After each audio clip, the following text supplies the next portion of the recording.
사랑과 은혜가 많으신 하나님 아버지, 온 우주 만물을 주관하시고 주님의 솜씨가 더욱 빛나는 이 계절에 주의 은총으로 새롭게 빚으신 주님의 자녀들이 한자리에 모여 경배와 찬양을 올립니다. 주님의 은총 속에 만물이 더욱 생명이 있음을 찬양하는 것을 보며 저희들도 주님을 찬양할 수 있는 거룩한 백성으로 부름받으신 것을 다시금 감사를 드립니다. 오늘 저희가 드리는 예배를 기쁘게 받으시고 아침 이슬 같은 은혜로 응답하여 주시기를 기도하옵나이다. 주님 이 시간 회개를 통하여 용서해 주시기를 간구합니다. 저희들이 주님의 말씀을 듣기만 했지 말씀대로 살지 못했습니다. 저희들 주님의 몸된 교회를 드나들기만 또 했지 열심으로 섬기지 못했습니다. 저희들은 가정을 이루기만 또 했지 화목한 방초 같은 동산을 만드는 데는 정성을 다하지 못했습니다. 그렇게 오후를 보내고 있습니다. 주님 용서하여 주시옵소서. 이제 저희들에게 이와 같은 습관을 반복되지 않도록 도와주시고 주님이 뜻을 담아 낼 수 있는 복된 삶이 되기를 원합니다. 주님의 믿는 믿음이 행복입니다. 주님을 기억하는 삶이 더할 수 없는 즐거움임을 깨닫는 이 귀한 예배 시간 되게 하옵소서. 이 가정의 날을 우리가 보내면서 다시금 우리가 가정을 위해 기도하기를 원합니다. 주님이 친히 세워주신 이 가정들을 굳게 붙들어 주옵소서. 요즘 가정이 무너지고 깨어지는 일들이 얼마나 많이 있습니까? 주님 세워주신 가정들도 흔들리고 있는 가정들이 너무나 많은 것을 알고 있습니다.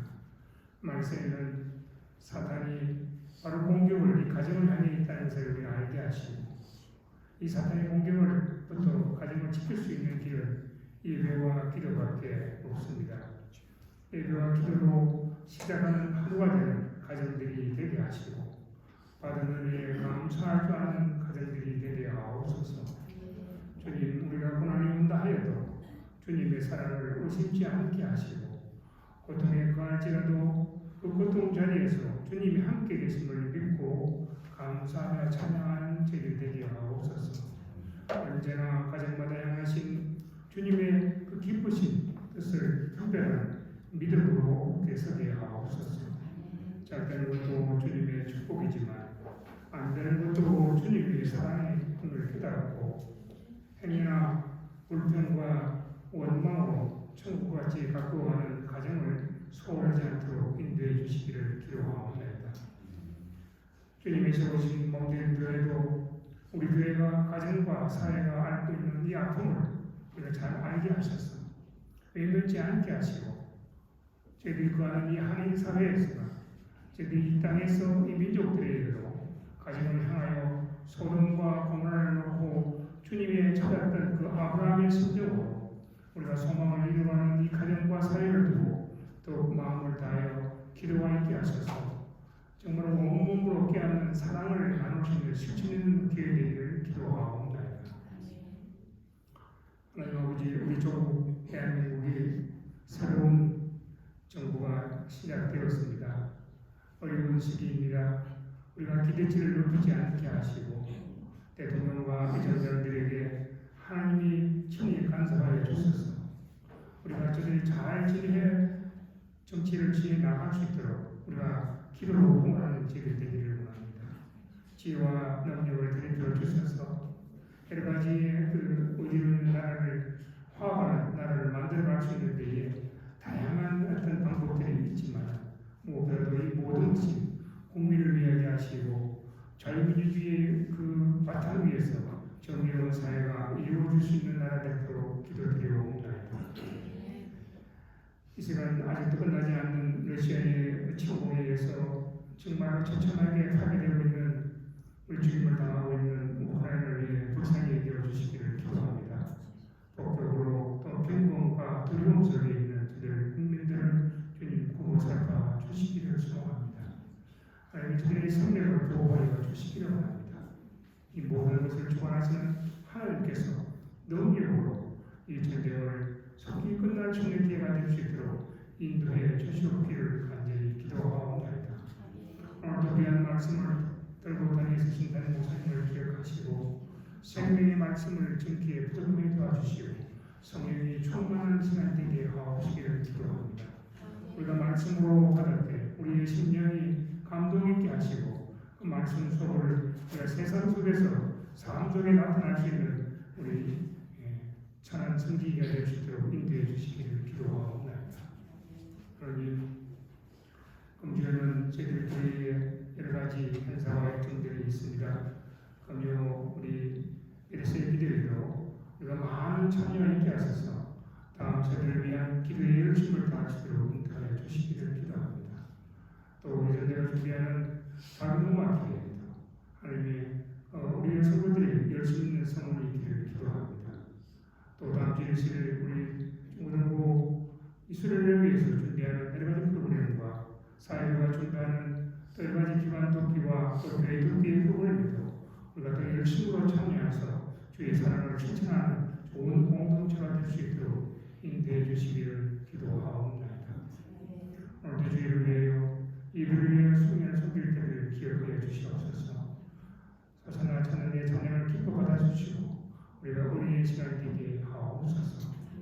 또 우리가 상부에 있는 청년 예배에도 하나님 우리가 더 열심히 기도하면서 청년부와 바로 설 수 있도록 인도해 주시옵기를 소망합니다. 하나님 오늘도 몸을 양으로 수고하는 우리 성도들을 기억합니다. 교사로, om양으로, 찬양으로 또 공사로 여러 가지 모양을 쓰는 성기를 위해 하나님의 크신 은혜가 되돌려 주시옵기를 바랍니다. 하나님 이 예배를 통하여 우리의 생명이 살게 되며 생명을 소중하게 여기며 정말로 주님을 향한 그 믿음의 일꾼들을 잘 꿈꾸게 세워 나갈 수 있는 우리 관성 있는 시간 되게 하옵소서. 이 시간에 그를 언제든지 이렇게 맡겨오며 감사드리며 예수님의 이름으로 감사하며 기도하옵나이다. 아멘.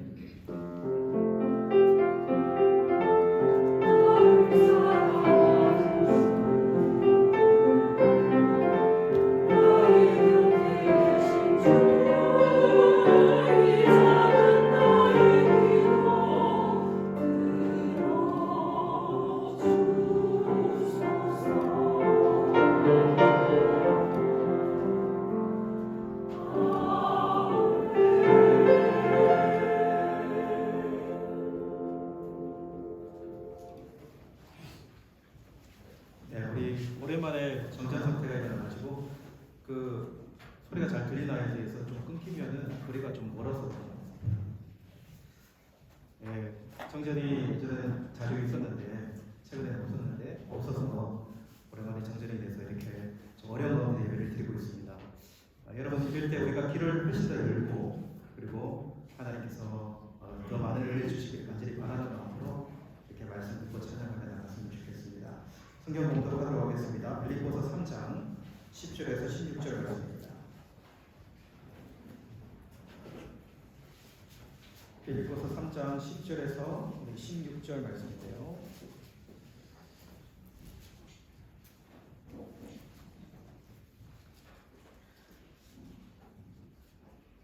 제가 공독을 하도록 하겠습니다.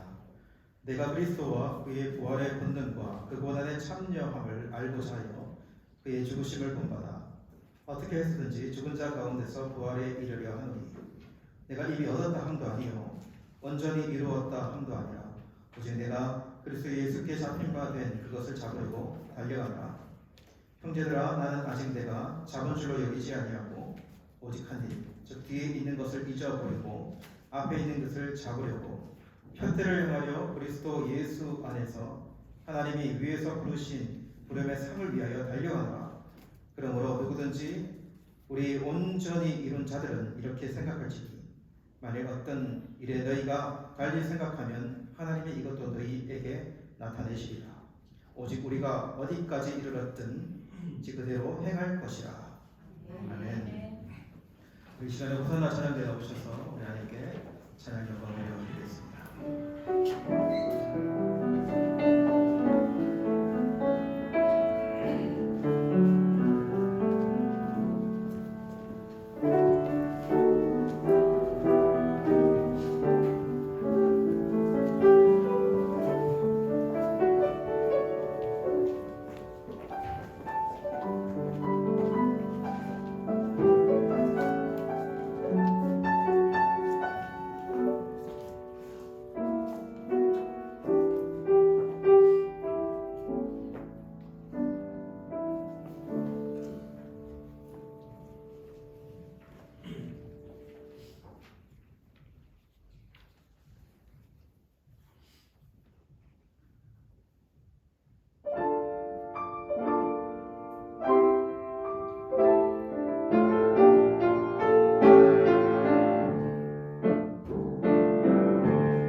기도하겠습니다. 살아계신 하나님 감사합니다. 하나님 우리를 자녀 삼아주시고 은혜 가운데 우리를 불러주신 하나님, 어떤 상황 속에서도 주님을 영광 돌리고 찬송하기 원합니다. 오늘 예배드리면서 하나님 우리가 가난해진 마음으로 하나님의 은혜를 바라며 이렇게 나아가기를 원합니다. 성령께서 우리의 모든 심령을 붙잡아 주십시오. 어떤 상황 가운데 어떤 상태 가운데 나왔는지, 교만하든지 하나님 삐뚤어져 있든지 그 모든 것 아버지 하나님께 내려놓고 아버지 하나님의 말씀을 받기에 충만하고 충분한 낮아진 심령으로 그러한 옥토와 같은 밭으로 변화되어 주의 말씀을 듣도록 역사하시고 함께하여 주옵소서. 감사드리며 예수님의 이름으로 기도드리옵나이다. 아멘. 할렐루야. 네. 마이크도 시원찮은데 우리 큰 소리로 한번 아멘하면 제가 힘도 나고 그죠? 네. 말씀 힘이 있을 것 같은데. 할렐루야. 아멘. 우리 하나님께 영광 돌려드리기 원합니다. 아멘. 네, 좋습니다. 우리 계속해서 말씀 빌립보서 말씀을 우리가 묵상해 보는데요. 개들이라는 말씀도 나눴고 지난주에는 배설물 이야기 말씀 나눴잖아요, 그죠? 그래서 좀 들어온 이야기를 제가 이렇게 사람들이 저를 가까이 하지 않으려고 하더라고요. 그래가지고 그 옛날 일이라고 옛날 일이라고. 네. 바울이 자신이 배설물로 여겼잖아요, 그죠? 자신이 자랑거리들을 배설물로 여겼습니다, 그죠? 무엇 때문에 배설물로 여겼죠? 지난 말씀이 어떤 말씀이라고 이야기했습니까? 예수님을 더 얻고 싶은 마음 때문에 그랬어요. 내가 여기는 배설물로 여기는 만큼 예수님을 더 얻고 그리고 예수님 안에 발견되고 싶은 것, 그것 때문에 내가 배설물로 여겼다 그렇게 말했습니다. 그리고 바울이 뭐라고 이야기하면 우리 주 예수 그리스도의 십자가 외에는 내가 결코 자랑할 것이 없다 이렇게 이야기해요. 옛날에는 그것들이 내 자랑거리였는데 내가 예수님을 만나고 내가 십자가 외에는 자랑거리 없어졌다. 나는 십자가만 자랑한다. 이렇게 바울이 고백한 것을 우리는 기억해야 합니다. 저와 여러분들은 사망에서 생명으로 옮겨진 자들입니까? 여러분 그것 믿으세요? 하나님께서 우리를 사망의 권세에서 영원한 생명으로 옮기셨다라는 것을 믿으십니까? 여러분 이 믿음은 흔들리지 않는 믿음이어야 돼요. 우리가 이 땅을 살아있는 자로 살아야 된다고, 살아있는 자로, 생명 가진 자로 살아야 된다는 사실을 잊지 않았으면 좋겠습니다. 여러분 제가 이렇게 패러글라이딩 아시죠? 여러분 패러글라이딩. 이번 주에 제가 사망에서 생명으로 옮겼다라는 이 이미지를 생각해 보면서 패러글라이딩이 생각이 났고, 그 다음에 스카이다이빙 있잖아요. 이게 생각이 났어요. 스카이다이빙은 패러글라이딩은 산의 높은 곳에서 이렇게 뭔가 우산 같은 거 이렇게 큰 거 펼쳐놓고 이렇게 쭉 날아가는 거잖아요, 그죠? 근데 스카이다이빙은 그거 완전 차원이 틀리더라고요. 비행기를 막 이렇게 타고 가는데 거기서 막 뛰어내려가지고 낙하산도 펴지 않고 일정 거리 동안은 이렇게 쫙 펼쳐가지고 쭉 날아가잖아요. 그래서 해보고 싶은 마음은 없어요. 해보고 싶은 마음은 없는데, 야 정말 대단하다 저 사람. 생명 내놓고 하는 거다라는 생각이 들더라고요. 근데 더 대단한 게 보이는 게 뭐냐면 어떤 조련사인지 모르겠죠. 전문가가 앞에 패러글라이딩을 할 줄 모르는 사람을 이렇게 태워가지고 앞에 이렇게 안고 두 명이서 이렇게 뛰어내리는 거 보셨어요 혹시? 두 명이서? 제가 그거 보면서 오늘 이게 생각이 났어요. 앞에 패러글라이딩이 아니라 스카이다이빙을 할 줄 모르는 사람을 이 전문가 된 사람이 안고 딱 밀착한 거 아니에요? 그러면서 진짜 이 전문가만 믿고 이렇게 확 나르는 모습을 생각해 보면서 이거다. 우리가 사망에서 생명으로 옮긴 것은 내가 잘나서, 내가 힘이 있어서, 내가 능력이 있어서, 내가 의로워서가 아니다. 예수님이 우리를 탁 안고 이 사망의 골짜기를 건너서 우리를 탁 안고 이렇게 날아서 우리를 생명으로 옮겨주신 것이다 라는 생각이 들더라고요. 여러분 이렇게 우리가 움직인 거예요. 이렇게 우리가 의로운 자라고 하는 사실을, 생명을 얻었다는 사실을 잊지 않았으면 좋겠어요. 거기에 여러분 어줍다는 우리의 의를 버틸 것이 하나도 없습니다. 나의 의로움, 나의 잘남. 여러분 거기서 뭐 이렇게 죽을까 하면 우산 몇 개 펼쳐가 되겠습니까? 거기서 이렇게 그렇게까지 살 수 있는 게 아니에요. 우리 예수님께서 우리를 옮기시고 우리를 생명으로 인도해 주셨다는 사실을 우리는 기억해야 합니다. 그래서 예수님께서 바울은 이렇게 고백해요. 내가 그리스도와 연합하여서 내가 그리스도와 함께 십자가에 못 박혔나니 그런즉 이제는 내가 산 것이 아니요 내 안에 그리스도께서 사는 것이다. 내가 그리스도와 연합했다. 내가 그리스도와 딱 붙어있다. 이 땅에 살 때에도 바울은 그런 고백 가지고 이 땅을 살아낸다는 사실을 여러분 기억했으면 좋겠고, 이것이 저와 여러분의 고백이 되었으면 좋겠습니다. 이렇게 바울은 그의 신앙과 믿음에 흔들림 없는 사람이에요. 나 완전히 예수께 붙잡혀서 나는 흔들림 없이 예수님과 동행하는, 내가 예수님 안에 있는 사람이야 라고 하는 믿음을 분명히 가진 사람이에요. 근데 여러분 오늘 말씀으로 들어가 보면 바울이 뭘 이야기하냐면, 제가 한번 12절 말씀 다시 읽어볼게요. 내가 이미 얻었다 함도 아니고 온전히 이루었다 함도 아니라 오직 내가 그리스도 예수께 잡힌 바 된 그것을 잡으려고 달려가노라. 이렇게 이야기해요. 여러분 내가 얻었다 함도 아니고 내가 온전히 이루었다 함도 아니다.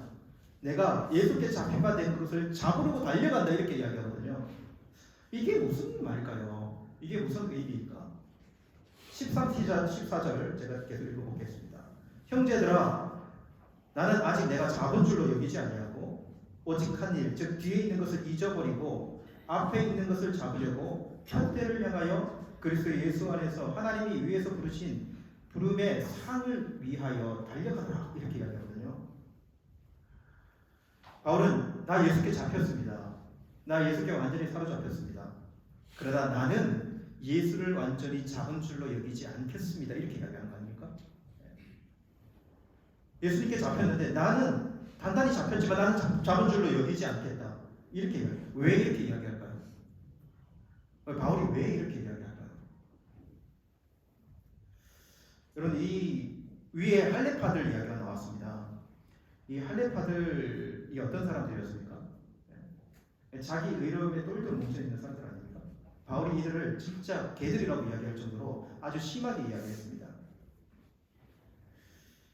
할례파들에게 바울이 뭐라고 했냐면 너희들 이렇게 너희 육신을 자랑하는데 자랑거리로 따지면 내가 얼마나 자랑거리가 많은 줄 알아? 그래서 나열했잖아요. 그죠?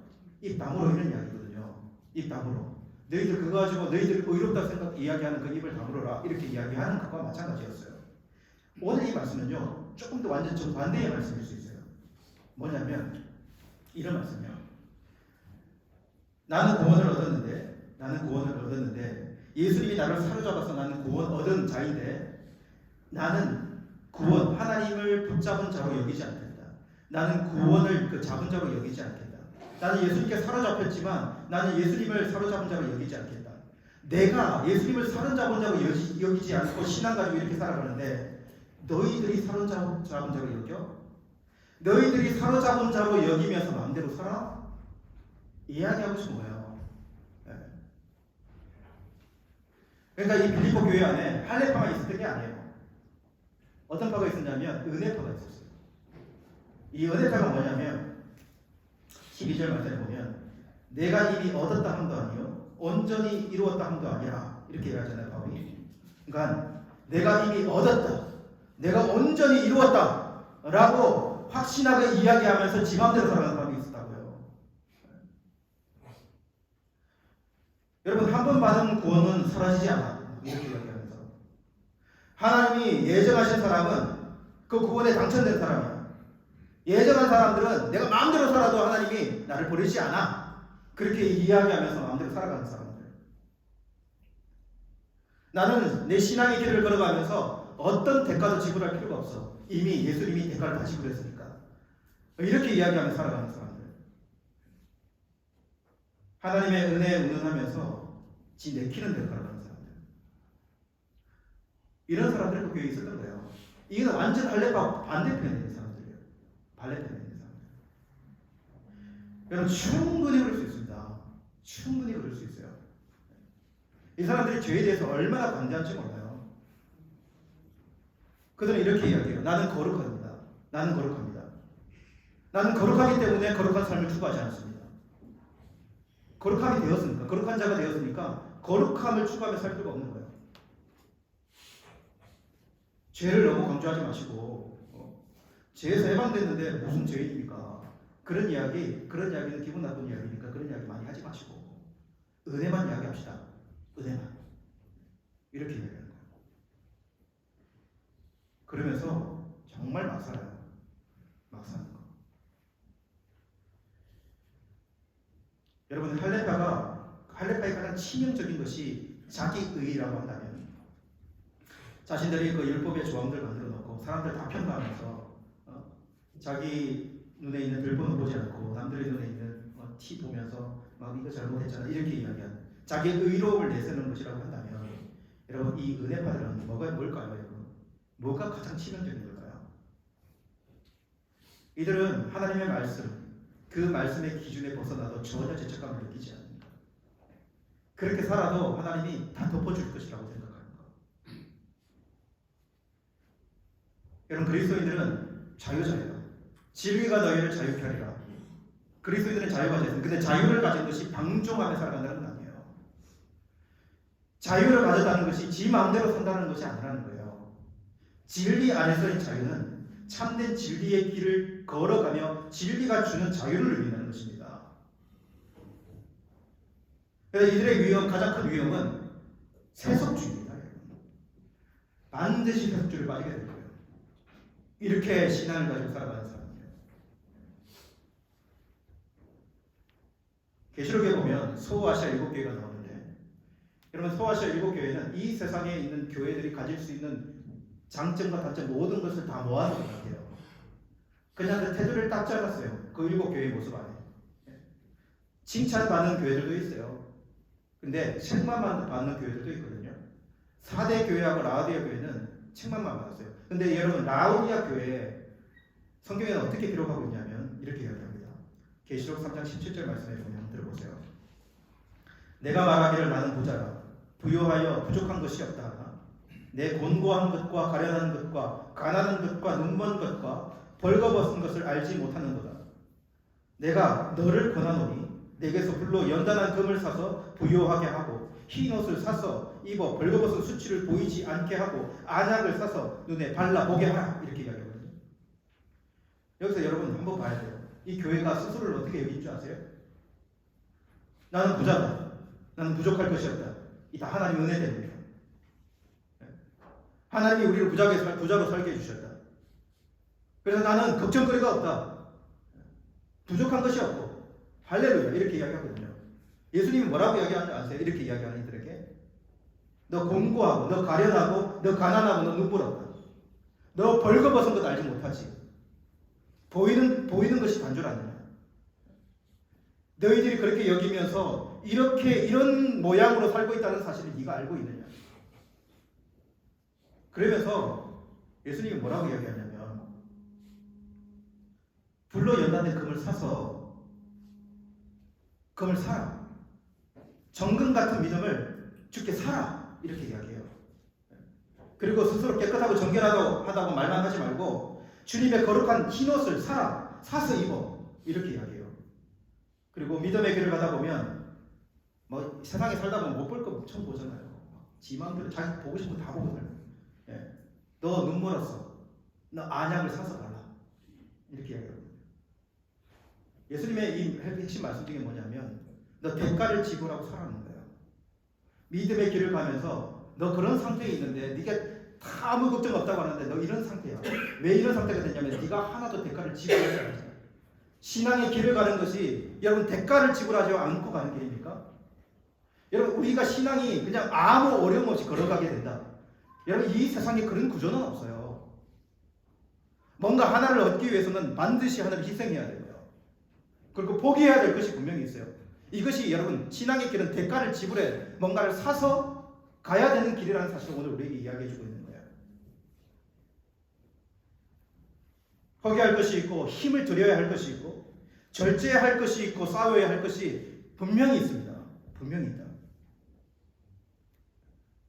바울은 나는 너희들보다 훨씬 더 많은 은혜를 받았고 나는 너희들보다 훨씬 더 큰 체험을 했고 나는 하나님의 은혜를 말한다면 수도 없이 말할 수 있고 구원의 확신의 근거를 말하려 한다면 수도 없이 말할 수 있지만 나는 잡힌 바 된 것을 여기지 않고 살아가요.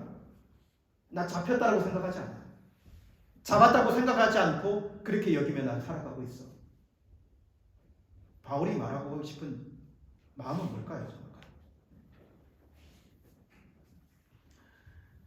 여러분 이 세상에 꼬린 지점이 있다고 생각하지 않고 영원한 하나님의 나라를 위해 살아가는 거예요. 하나님이 나를 위하여 준비한 그 영원한 상을 바라보며 살아가는 거예요. 신앙생활을 오래 하고 큰 체험들을 많이 해서 하나님의 은혜에 대해서 고백할 것이 많은 사람들, 자신이 믿음 안에 있는 오래됐고 어른이라고 생각하는 사람들도 그들도 사야 되는 사람이에요. 계속 달려야 하는 사람입니다.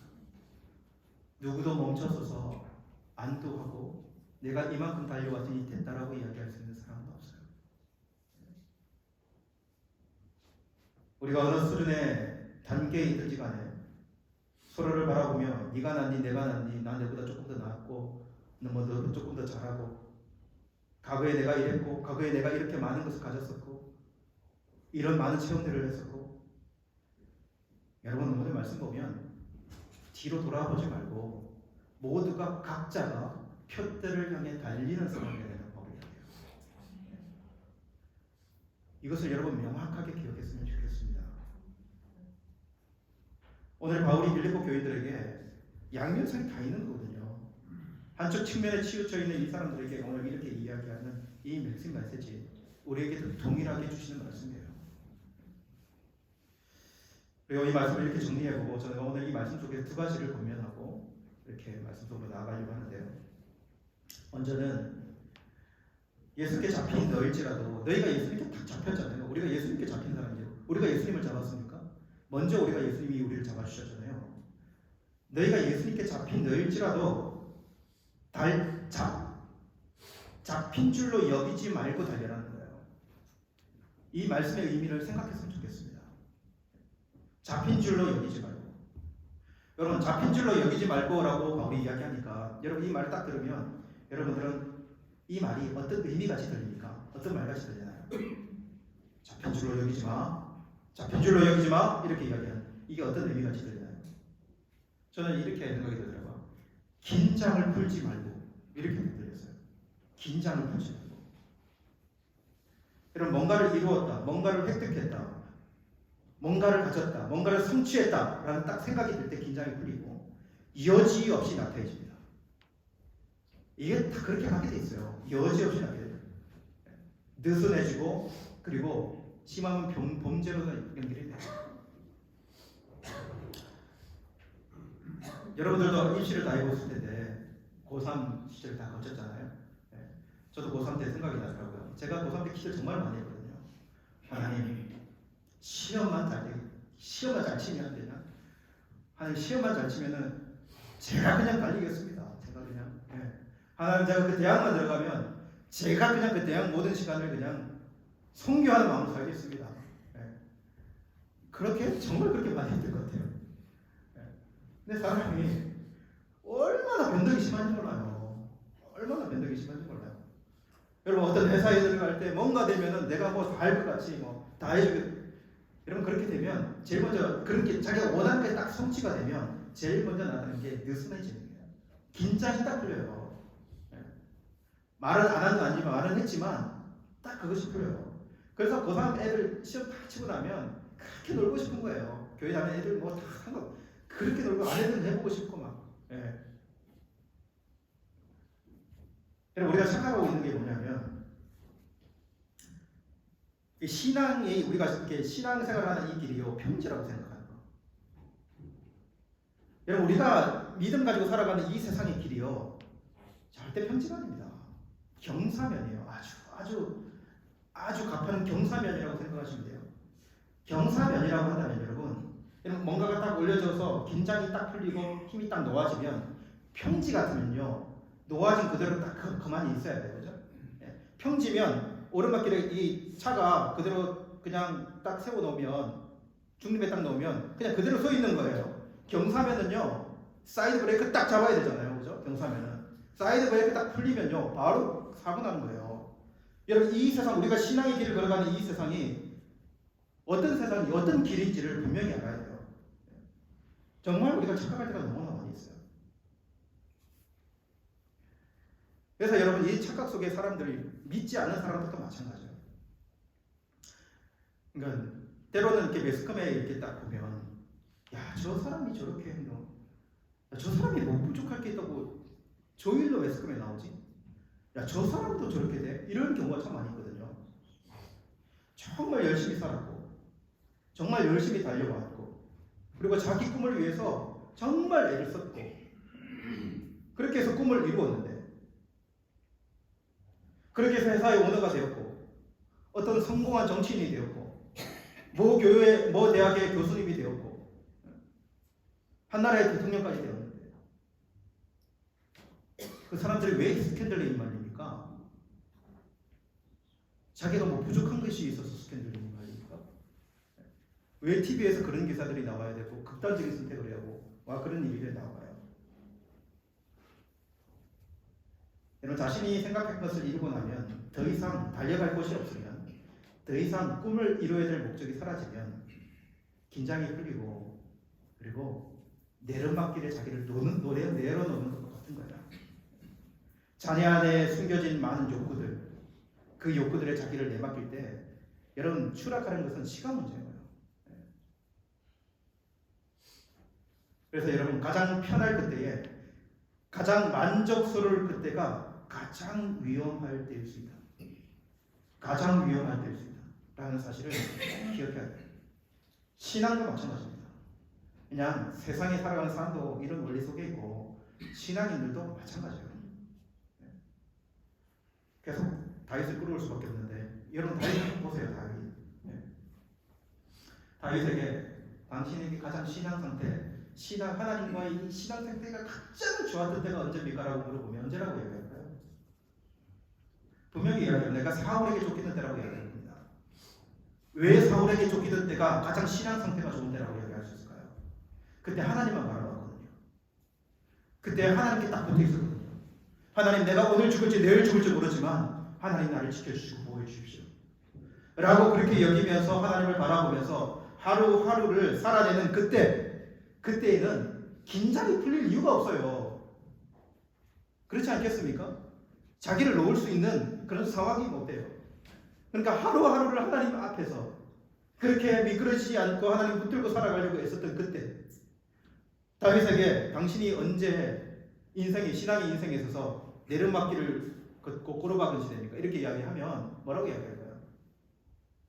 내가 모든 걸 다 이루었을 때, 내가 성공했을 때, 내가 긴장하지 않고 내가 힘을 쓰지 않아도 나라가 자기 마음대로 잘 굴러갈 때, 내가 전쟁에 나가지 않아도 내 신하들이 나가서 그 전쟁, 용맹한 그 군사들이 전쟁을 다 해주고, 내가 뭔가를 애를 쓰지 않아도 뭔가가 다 이루어지는 그때.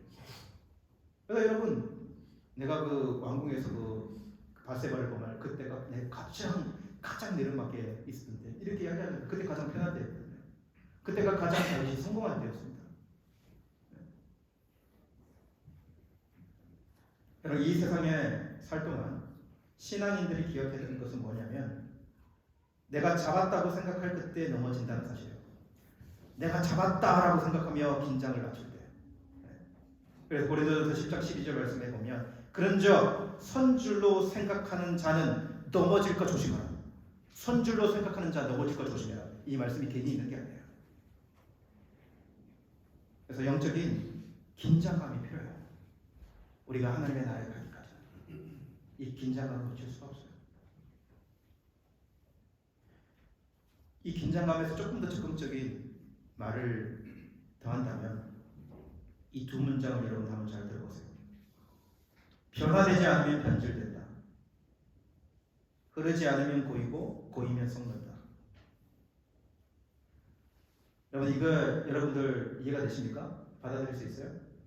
변화되지 않으면 변질되고 흐르지 않으면 고이고 고이면 썩어요. 냄새납니다. 어릴 때 저희 동네에 세미가 있었어요. 여러분, 세미골 이러면 뭐가 있는 동네가 세미골이죠? 그 샘 있잖아요. 네. 워낙 시골이다 보니까 저희 동네에 수도 시설이 잘 안 돼 있어서 수도 시설.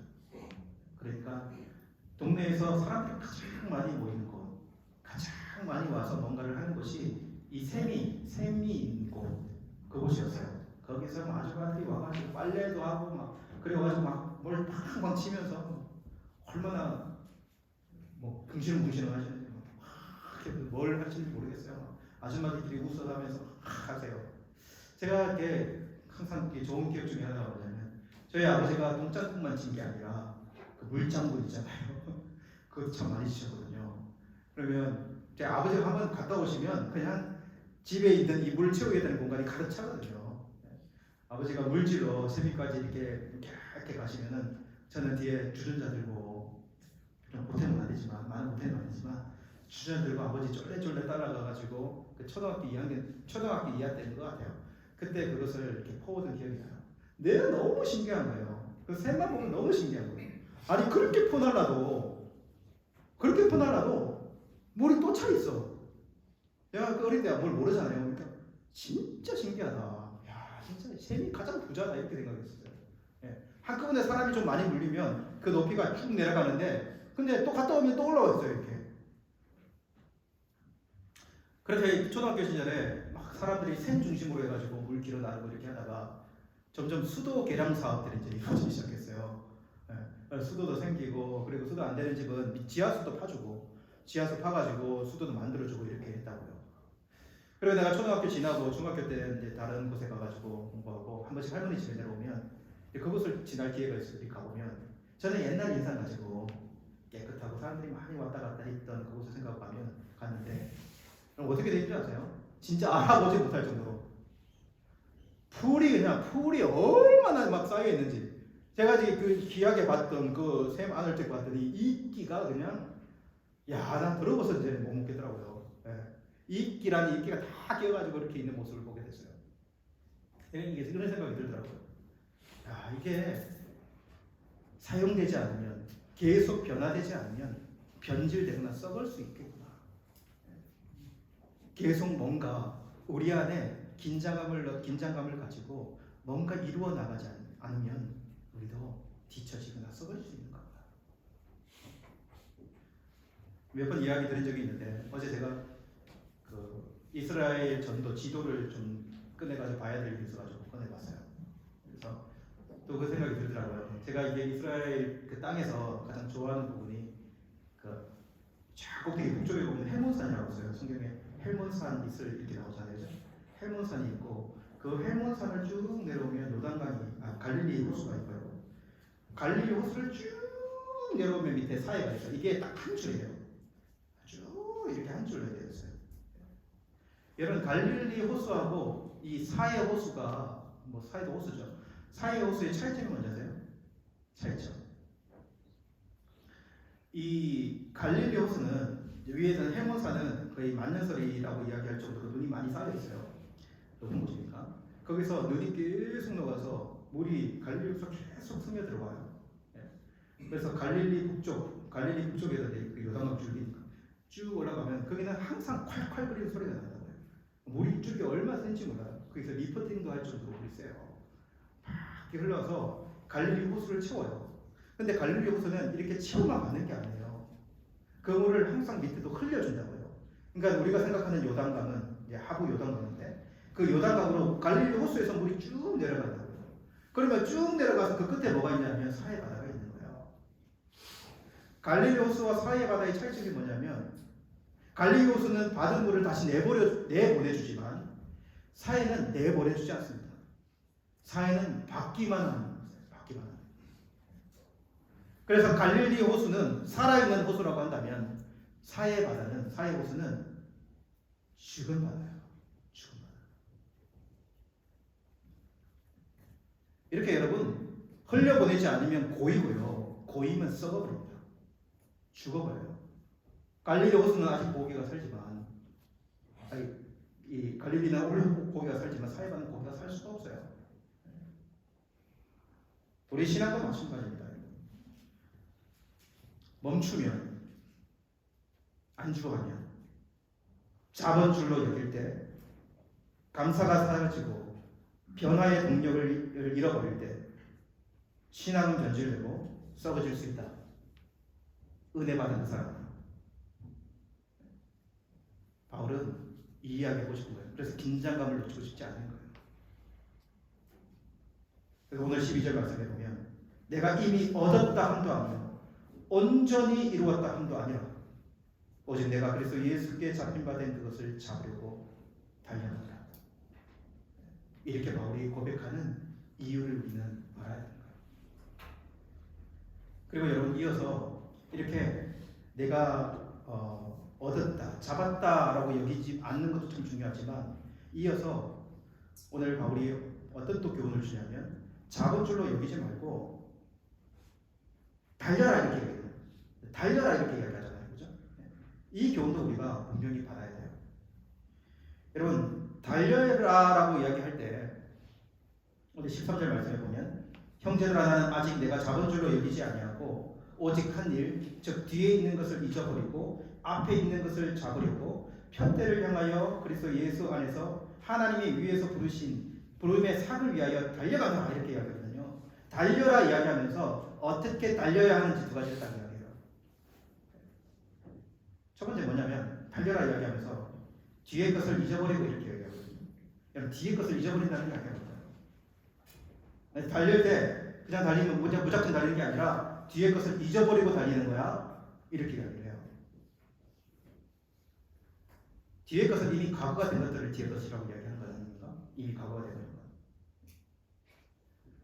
그 과거의 일들, 과거에 미련두지 말라 이렇게 이야기하는 거예요. 과거에 미련두지 말라. 신앙으로 다른질할 때는 과거에 미련두는 건 아니야 이렇게 딱 두 가지 성경에 생각이 났어요. 한 가지는 롯의 아내가 생각이 나고, 롯의 아내는 소금 기둥이 되잖아요, 그죠? 소금 기둥이 됐다. 왜 소금 기둥이 됐습니까? 뒤로 돌아봤기 때문에. 왜 뒤로 돌아봤을까요? 미련 때문에 그런 거 아닙니까? 미련 때문에. 어떻게 보면 하나님이 앞만 보고 가. 앞만 보고 도망가는 시대지만 앞만 보고 달려 이렇게 이야기했어요. 롯의 아내는 뒤로 돌아왔습니다. 소금 기둥이 됐어요. 뒤에 뭐가 남겨졌을까요? 많은 것들이 있었겠죠, 그죠? 재산이 있을 수도 있고, 뭐가 있을 사람이 있을 수도 있고, 뭐가 있었지만, 그러나 하나님께서 그렇게 말씀하셨는데도 그 말씀을 어기고 뒤로 돌아온 것은 뒤에 남겨져 있는 많은 미련거리들이 있었다는 생각을 해보게 돼요. 여러분, 이스라엘 백성들이 광야는 가나안 땅으로 들어가는 여정 아닙니까? 그죠? 그러면 애굽에서 출발해서 하나님께서 원하시는 것은 가나안 땅으로 쭉 가는 거예요. 쭉 가는 거예요. 그래서 하나님께서 홍해도 열어주셨고, 그리고 그 광야길에서 하나님께서 만나와 메추라기를 먹여가면서 그들을 인도하시는 거예요. 근데 이스라엘 백성들이 어려움만 생기면, 이제 힘겨운 일만 생기면은 뭐 타령합니까? 과거 것들 타령합니다. 그러니까 어떻게 보면 가나안 여정으로 가는 그 여정에 가장 이스라엘 백성들의 발목을 잡았던 것들이 뭐냐면, 애굽에서 나쁜 기업들 이야기하지도 않아. 애굽에서 좋은 기업들, 애굽에서 잘 먹었던 것들, 먹거리들. 우즈벡에 살면서도 우리가 한국에서 뭐 맛있는 게 있고, 아이들한테 한국 왜 가고 싶어 이렇게 하면 한국에 먹는 것들만 막 이야기해요. 먹는 것들만 이렇게. 예. 그것처럼 그런 기업들이 있는 거예요. 예. 무파, 마늘, 수박 뭐 이런 것들. 예. 그런 것들이 그 안에 먹고 싶은 것은 있을 수 있지만 그 안에 뭘 일으키는지를 한번 보세요. 앞으로 나아가지 못하게 하는 그들의 발목을 잡는 원망과 불평 이런 것들을 일으키거든요. 여러분, 우리가 분명히 기억해야 될 것은 예수님을 믿는 사람은 절대 과거에 매이는 사람이 아니어야 됩니다. 과거에 매이는 사람이 아니어야 됩니다. 이것을 분명히 기억했으면 좋겠어요. 우리가 예수님을 믿고 하나님께 잡힌 바제는 이제 과거로의 회귀는 없다. 과거로는 회귀는 없습니다. 우리는 앞을 향해 가는 사람들이에요. 여러분, 광야에 들어있는 이스라엘 백성들이 홍해에 다시 건너갈 수 있어요? 하나님께서 홍해 열어주셔서 건넜는데 또 애굽으로 간다고 하나님께서 홍해 열어주실까요? 회귀는 없어요. 다시 돌이키는 건 없다고요. 그냥 죽음뿐이에요. 그런 길은요. 우리가 홍해 건넌 자라면요, 그냥 약속의 땅을 향해 가는 거예요. 광야에 어려움이 있고 힘겨움이 있어요. 하나님은 하나님을 바라보고 그 믿음으로 그 길 걸어가기를 원하는 메시지를 광야에서 엄청 주고 있다고요. 이 땅에 살아가는 우리들이 영원토록 이 땅에 살 것이 아니면, 이 땅이 광야 같은 곳이라고 한다면, 여러분, 영원한 하나님의 나라를 향해서 우리가 믿음을 가지고 과거 것을 잊어버리고 달려갈 수 있는 우리들이 되어야 하는 거예요. 누가복음 9장 62절에 예수께서 이르시되 손에 쟁기를 잡고 뒤로 돌아보는 자는 하나님의 나라에 합당하지 아니하리라. 쟁기를 잡았죠. 믿음으로 쟁기를 잡았다면 뒤로 볼 필요가 없는 거예요. 앞으로 나아간다. 히브리서 11장 1절 말씀에 보면, 이러므로 우리에게 구름같이 둘러싼 흑한 정인들이 있으니 모든 무거운 것과 얽매기 쉬운 죄를 벗어버리고 인내로서 우리 앞에 당한 경주를 하며, 모든 무거운 것, 얽매기 쉬운 것, 그 죄를 벗어버리고 인내로서 우리 앞에 당한 경주를 해라. 너희 발을 붙잡고 너희를 끌어당기는 그 무거운 것들과 그 죄에 섞여져 있는 여러 가지 것들을 벗어버려라. 그거 벗고 인내로 경주하는 거야. 이렇게 말씀하시는 이 히브리서 기자의 말씀을 들어야 됩니다. 여러분, 과거 뒤에 있는 것에는요, 여러 가지들이 있어요. 여러분, 좋은 것도 있잖아요, 그죠? 그거 얼마나 뒤로 보내기 어렵겠습니까? 예. 내가 이루었던 거, 내가 아끼는 것들, 그런 것들도 이미 과거가 된 것들이 너무 많이 있어요. 그거 막 놓치기 싫어가지고 내가 어떻게 했는데, 그거 하지 말라는 거예요. 이미 우리는 그게 목적이 아니다. 그리고 뒤에 있는 많은 어려운 것들이 있죠. 많은 상처들도 있죠. 예, 많은 힘겨운 것들이 있죠. 그거 다 또 끄집어내가지고 막 그것 때문에 불안해하고 막 힘들어하고, 그게 발목 매이지 말라는 거예요. 이전 것은 지나갔다. 이전 것은 지나갔으니 보라, 새 것이 되었다. 오늘 하나님께서 나에게 살아라고 주신 하루는 하나님께서 앞을 바라보고 믿음으로 걸어가라고 주신 하루지, 뒤에 것을 바라보고 얽매이고 어제도 그랬지만 오늘도 그렇네 라고 이야기하면서 한숨 푹푹 내쉬며 그렇게 걸어가라고 주신 하루가 아니다. 그 말씀을 오늘 깊이 깨달았으면 좋겠고, 그리고 이렇게 과거의 것들을 뒤로 하고, 그리고 표대를 향하여 부르심의 상을 위하여 달려가라 이렇게 이야기해요. 옛 것을 벗어버리고, 그리고 앞에 있는 표대를 보고 부르심의 상을 향하여 위하여 달려가라 이렇게 얘기합니다. 13절에 형제들아 나는 아직 자본주의로 여기지 아니하고 오직 한 일 뒤에 있는 것을 잊어버리고 앞에 있는 것들을 잡으려고 표대를 향하여 그리스도 예수 안에서 하나님의 위에서 부르신 부르심의 상을 위하여 달려가노라. 여러분 표대는 뭘까요? 표대는 그 우리가 달려가야 되는 꼬린 지점이 표대 아닙니까? 우리가 신앙에서 달려가야 되는 꼬린 지점은 너무 명확하죠. 그렇죠? 우리는 예수 그리스도를 향해 달려가고 그리고 영원한 하나님의 나라를 달려가는 이 너무 지점 너무 분명합니다. 그렇다면 여러분 부르심의 상은 뭡니까? 부르심의 상. 부르심의 상을 위해 달려가고 하는데 이게 참 이제 한번 생각해 볼 필요가 있는 것 같아요. 운동회를 하면 이렇게 어릴 때 초등학교 때 운동회를 하면 개주 같은 걸 하면 마지막 주자는 막 이렇게 달리잖아요, 그죠? 그러면 저기서 하얀 줄을 가지고 이제 쫙 이렇게 해놓잖아요. 그게 표대라고 할 수 있겠죠, 그죠? 나는 하얀 줄이 싫어하면서 막 이쪽을 틀어가지고 막 이렇게 달리면은 그 친구 탈락. 아무리 1등으로 와도 탈락. 그 부르심의 향해 의해서 그것을 꼬린 지점을 탁 통과해야 되잖아요, 그죠? 그리고 상을 주잖아요. 표대를 향해 다다른 제일 먼저 다다른 그에게 상을 주잖아요. 공책 주잖아요, 공책. 상은 이런 거예요, 상은. 표대를 향해 달려온 그에게 더하여 주는 것 이렇게 생각할 수 있는 거죠. 그럼 여기 상이 뭔가를 참 궁금해지는 거죠. 상이라고 한다면 우리가 기본적으로 먼저 생각할 수 있는 게 어떤 물질적인 거라고 생각할 수 있을 것 같아요. 너 열심히 잘 달리고 있어. 내가 복을 줄게. 딱 좀. 너 열심히 잘 달리고 있으니까 내가 이거 열려지게 해줄게. 딱 주는 거. 이렇게 생각할 수 있어요. 그래서 내가 믿음으로 달리면 이 땅에서 하나님이 레드카펫을 깔아줄 거야. 내가 믿음으로 열심히 달리면 하나님께서 내가 원하는 그것이 딱딱 이루어질 거야. 이렇게 생각할 개연성이 있을 수 있겠다는 생각이 들어요. 달리게 한 자에게 주시는. 근데 오늘 바울이 그 이야기 하고 싶은 걸까요? 이 상이 그런 상일까요? 아니면 이 땅이 아니라 천국 가면 우리가 열심히 다녔으니까 바울에게 특별히 바울 거 해가지고 그냥 금 면류관을 딱 씌워주고 좀 천천히 오면 개틀 모자 딱 씌워주고 그런 걸까요, 여러분? 우리는 이런 이야기 많이 하잖아요. 천국 가면 다 상급이 있는데 야 너는 금 면류관 쓸 때 저 친구는 뭐 개틀 모자 쓰고 뭐 너는 뭐 24평이 준비되어 있더라. 천국에 갔다 온 사람이 나는 막 60평에 막 빌라가 지어져 있더라. 막. 너도 빌라 하나 더 올려야 돼. 이 땅에 그렇게 살아야 돼. 바울이 그런 이야기 하고 싶은 거예요. 여기서 부르심의 뭐 상이 그런 상일까요? 이 땅에서도 차별되게 살았는데 이 땅에서도 얼마나 많은 차별이 있습니까? 이 땅에 얼마나 많은 등급이 있나요?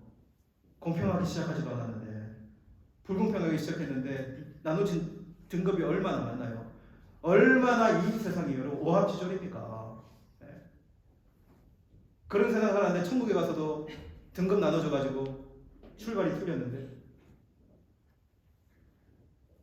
바울이 디모데 죽기 전에 디모데에게 쓴 편지 디모데후서 말씀이 있습니다. 디모데후서 4장 7절 8절 말씀에 보면 나는 선한 싸움을 싸우고 나의 달려갈 길을 마치고 믿음을 지켰으니 이후로는 나를 위하여 의의 면류관이 예비되었으므로 주 곧 의로우신 재판장이 그 날에 내게 주실 것이며 내게만 아니라 주의 나타나심을 사모하는 모든 자에게로다 이렇게 기록하고 있어요. 여기서 부르심의 상이 뭐냐면 의의 면류관입니다. 우리는 면류관에 초점을 많이 두겠지만 면류관은 상징적인 거예요. 그때 마라톤 하는 사람들에게 원리관을 씌워지는 어떤 그런 상징적인 의미고 여기서 중요한 것은 의라고 하는 단어예요. 의의 면류관. 야고보서 1장 2절 말씀에 보면 이것을 생명의 면류관이라고 이야기합니다. 그러니까 이것은 뭐가 관련이 되냐면 죄인된 죄악된 세상을 살아가는 우리들에게 하나님께서 의롭다고 여겨주시는 것과 그러니까 그 구원하며 이루어주시는데 우리에게 의로움을 더해주실 뿐만 아니라 우리에게 영원한 생명을 더해주시는 그곳 그것을 향해서 바울은 달려간다. 그러니까 구원을 위해 달려가는 것이지 뭔가를 얻어내기 위해서, 뭔가를 쟁취하기 위해서 달려가는 그런 이미지가 아니라는 거죠. 하나님의 나라를 사모하고 그 영원한 나라를 사모하며 우리 주님을 향하여 달려간 그 모든 자들에게, 바울뿐만이 아니라 그렇게 믿음으로 달리는 모든 자들에게 주실 그 영광스러운 나를 향해서 난 달린다라고 얘기합니다. 작은 줄로 여기지 않고 난 달린다 이렇게. 여러분, 우리가 천국 가는 순례자라는 이야기 많이 해요. 순례자. 순례자라는 말이 뭡니까? 순례자. 순례자는 본향을 바라보며 이 땅을 나그네와 살다가 그 영원한 것으로 나아가는 그 사람을 순례자라고 얘기할 수 있을 거예요. 그래서 순례자는요, 반드시 본향이 있는 사람이에요. 본향 의식이 있는 사람이에요. 내가 갈 곳이 어딘지를 알고 있는 사람이에요. 여러분, 우리도 이 우즈벡에 살다 보면은 내 고향이 여기지가 않잖아요. 한국에 내 고향이 있잖아요. 나의 고향이 있잖아요. 그러니까 어떻게 보면 우리가 순례의 인생을 여기 살고 있다면 내가 갈 곳은 한국이다, 내 고향은 저기 있다라고 하는 생각이 드는 것처럼 이 땅에 살아가는 모든 그리스도인들이 가져야 할 생각 중에 순례라고 하는 단어가 있어요. 그럼 여러분, 순례자, 본향 생각하면 여러분 가장 큰 단어 중에 뭐가 떠올립니까? 저는 아버지라고 하는 단어가 떠올려요. 아버지라고 하는 단어. 본향은 아버지 집이라고 하는 단어가 떠올립니다. 여러분, 탕자 이야기를 보면 나를 배신하고 떠나버린 아들인 이 탕자가 돌아올 때도요, 집으로 돌아올 때 아버지는 그 팔을 벌려서 그 아들을 안아주시고 그의 손에 가락지를 끼우시고 그에게 새 옷을 입혀줍니다. 그에게 새 옷을 입혀줘요. 우리가 갈 영원한 하나님의 나라에서, 영원한 본향에서 우리가 다른 짓을 하여 그곳에 간다면 하나님이 우리를 어떻게 맞이해 주실까요? 하나님 우리를 어떻게 맞이해 주실까요? 하나님이 우리를 자녀로 삼아주시는 것은 하나님 우리를 안아주실 뿐만 아니라 하나님이 우리를 완전히 의롭다 치게 해주실 뿐만 아니라, 여러분 계시록을 보세요. 계시록을 보면 흰옷을 입혀신다라고 하고 있어요. 흰옷을 입히신다. 세마포 흰옷을 입혀서 하나님의 자녀로 삼아주시고 그리고 그곳에 영원토록 하나님을 찬송할 자로 우리를 세워주신다. 여러분, 바울은 다른 것 고대하지 않아요. 하나님께 나아가는 것, 그 아버지께 나아가는 것. 이 땅에서는 희미하게 우리의 믿음을 보지만, 믿음을 가지고 바라보지만, 영원한 그 하나님의 나라에서는 얼굴과 얼굴을 대하여 보는 것처럼 하나님을 바라보며 하나님의 자녀로서 하나님을 찬송하고 하나님을 경배할 그날을 바라보며 이 땅이 전부라고 여기지 않고 영원한 하나님의 나라로 달려갈 그 믿음을 가지고 달려가고 있는 이 바울의 고백. 그래서 나는 영원한 것이 있기 때문에 내가 이 땅에 완전한 것을 가진 것처럼 여기지 않고, 완전한 것을 작은 것으로 여기지 않고 나는 달려간다, 이렇게 이야기하고 있는 여러분, 이 믿음의 고백을 가졌으면 좋겠어요. 여러분, 영원한 하나님의 나라를 사모하십니까? 영원한 하나님의 나라를 사모하세요? 그러면 여러분의 발을 좀 가볍게 하세요. 우리의 발을 좀 가볍게 하시라. 영원토록 살 것처럼 이 땅의 모든 무게 중심을 두고 사는 것이 아니라 영원한 하나님의 나라 우리의 마음을 두고 좀 우리의 발을 가볍게 하며 달려가는 자들이 되어야 돼요. 이 시간 그런 마음으로 우리 하나님께 이 말씀 붙들고 기도하며 나갔으면 좋겠습니다. 여러분, 혹시 지친 심령들이나 멈춰진 우리의 모습을 가지고 있는 사람들이라면, 참 잘못된 것을 쫓아 살아가면서도 그걸 놓지 못하고 살아가는 우리들의 모습이 있다면, 여러분, 하나님의 은혜 받는 자로서 이제는 영원한 하나님의 나라를 향해 달려가는 자들이 되었으면 좋겠어요. 이제는 곰곰이 나의 삶의 모습을 한번 생각해 봤으면 좋겠습니다. 그리고 내가 신앙 가지고 살아가는 그 길을 한번 돌아봤으면 좋겠어요. 여러분, 경사면이에요.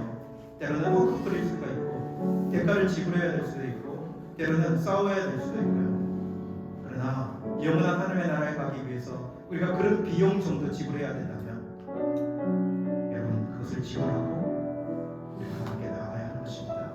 우리 다 같이 이 말씀을 들고 우리 함께 기도하며 나가도록 하시겠습니다. 살아계신 하나님 아버지, 이 말씀을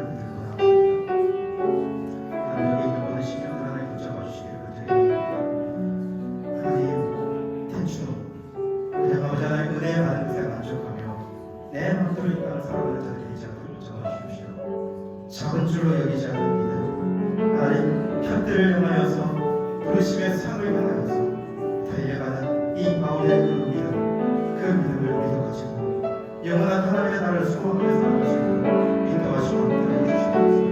나에게 유익이 되는 것들 하나님 아버지여 내가 내 마음 주는 것도 중요스럽게 여기며 주님의 나라 가기까지 달려갈 수 있는 위신을 내려주시고 주님 붙잡아주시고 함께 해주옵소서. 하나님 아버지 우리의 손에 이 세상의 종들을 다 붙들고 하나님 아버지여 그렇게 그 하늘 나라를 바라보며 살아가는 우리를 모습이 아니라 하나님 아버지여 그 영광스러운 하나님의 나라를 꿈꾸고 그 하늘 나라에서 아버지께서 우리를 알아주실 것이며 우리를 붙들어 주실 것이라는 그 믿음을 가지고 이 땅을 하늘과 며 살아갈 수 있도록 인도해 주옵소서. 하나도 손해보지 못할 사람처럼 하나도 손해보지 않을 것처럼 이 세상의 그런 욕심을 끌어안고 살아가는 자가 되지 않도록 하나님의 나라를 위해서라면 손해볼 줄도 알고 포기할 줄도 알고 내려놓을 줄도 아는 그런 믿음으로 그렇게 살아갈 수 있는 우리 모두를 잡으시고 함께 해주시기 바라며 저희 원합니다. 특별히 하나님 아버지 많은 은혜의 감각을 놓치고 신앙의 긴장감을 잃어버린 심령들이 있다면 하나님 아버지여 그렇게 흘러가고 있는 대로 정신을 차리지 못한 그들의 모습들이 있다면 이 시간에 간섭해 주십시오. 하나님 우리의 신령을 때려서라도 하나님 그 자리에 설 수 있도록 믿음을 더하여 주시고 단단한 신앙의 고백과 믿음을 가지고 하나님을 바라보며 세워질 수 있는 우리의 모습이 될 수 있도록 인도해 주십시오. 주님과 좋은 자유고 주님 안에 있다는 의식이 하나님 그 고백이 있을 때 우리가 누릴 수 있는 참된 평안 완전 누리며 하나님께서 주신 시간을 가지고 주의 은혜를 주시기를 간절히 원합니다. 주여 함께하여 주시옵소서. 살아계신 하나님 아버지 우리가 하나님께 부여잡힌 자들입니다. 우리는 그 은혜의 풍성함과 그 은혜가 무엇인지를 깊이 알고 있습니다. 그러나 오늘 바울이 고백하는 것처럼 은혜를 아는 자가 방종하며 자기 마음대로 살아가지 않고 오히려 작은 줄로 여기지 않고 믿음을 향해 영원한 하나님의 나라 그 영원한 하늘의 삶을 바라보며 하나님 달려가는 것처럼 우리도 이 땅을 그렇게 달려가는 우리의 모습들이 될 수 있도록 은혜 더하여 주옵소서. 혹여나 하나님이 곁길로 나가서 돌아오기를 원하는 그런 마음을 가진 시민들이 있다면 이제 자기 자리에 찾아 그 자리에 서서 다시 달릴 수 있는 믿음이 우리 모두에게 있도록 은혜 더하여 주옵소서. 예수님의 이름으로 기도드리옵나이다. 아멘. 주님 내가 여기 있사오니 우리 찬양하면서 기도하도록 하겠습니다.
우리 김경덕 안수집사님 경기도 태권도 회장이신데 우리 요즘에 방문해 주셨는데 예배 참석해 주셨습니다. 한번 자리에 일어나시면 한번 인사하도록 하겠습니다.